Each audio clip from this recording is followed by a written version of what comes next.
Assalamualaikum dan salam Ramadan. Buletin UKAS edisi petang 4 Mei 2020 bersama saya, Lia Amira Anorigos. Tumpuan berita petang ini dengan perkabaran baik mengenai perkembangan pandemik COVID-19 di Sarawak apabila tiada kes positif dilaporkan sejak kes pertama pada 13 Mac lepas. Hari ini juga merupakan kali pertama Sarawak mencatatkan sifar kes positif COVID-19 selepas 52 hari berdepan dengan wabak berkenaan. Jawatan Kuasa Pengurusan Bencana Negeri Sarawak JPBNS dalam satu kenyataan media pada Isnin memberitahu turut dilaporkan 19 kes telah sembuh dan discharge dari hospital. Jelas JPBNS daripada 19 kes tersebut, 18 kes adalah dari Hospital Umum Sarawak dan 1 kes dari Hospital Miri. Laporan seterusnya. Keputusan Kerajaan Sarawak untuk mengurangkan penerbangan ke negeri ini adalah untuk memastikan ruang pusat kuarantin mencukupi.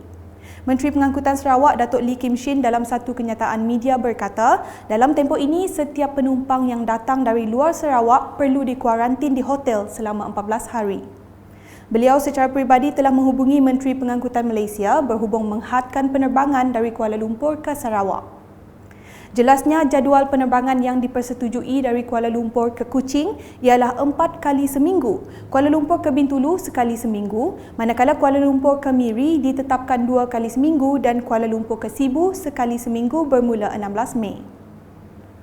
Berikut pula, Pejabat Jabatan Imigresen Malaysia Sarawak akan dibuka secara berperingkat mulai hari ini 4 Mei.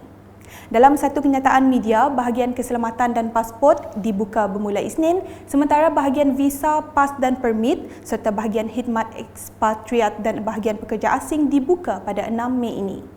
Bahagian operasi, siasatan dan pendakwaan pula akan dibuka pada 13 Mei depan.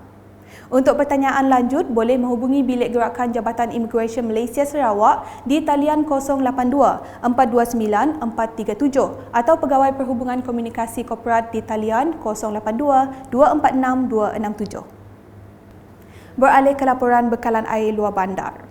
Jabatan Bekalan Air Luar Bandar JBAB Sarawak tetap menjalankan tugas dan pemantauan terhadap isu bekalan air yang meskipun masih dalam tempoh Perintah Kawalan Pergerakan.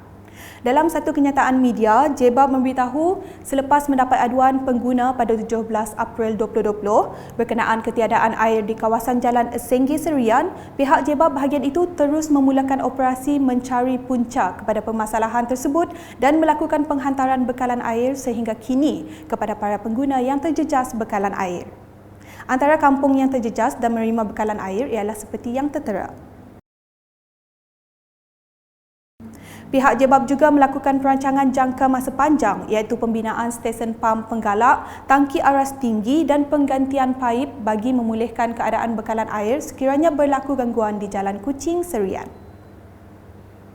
Tumpuan seterusnya mengenai urusan penghantaran seramai 12 orang pelajar UPM Bintulu yang selamat tiba di Dewan Masyarakat Serian pada jam 1.30 pagi Isnin.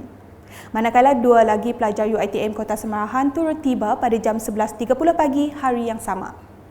Kesemua pelajar kemudian membuat pemeriksaan kesihatan mengikut prosedur operasi standard yang telah ditetapkan sebelum mereka dibenarkan balik. Jawatan Kuasa Pengurusan Bencana Bahagian Serian dengan kerjasama IPD Serian, Majlis Daerah Serian dan Pejabat Kesihatan Bahagian Serian telah membantu menguruskan ketibaan pelajar terbabit.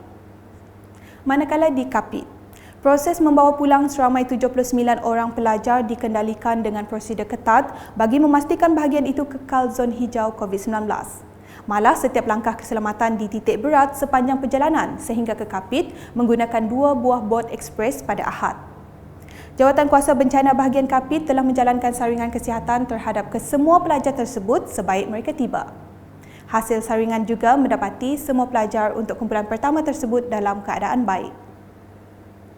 Mengakhiri Buletin UKAS dengan video terbitan Majlis Keselamatan Negara mengenai amalan norma baharu bagi menangani penularan wabak COVID-19.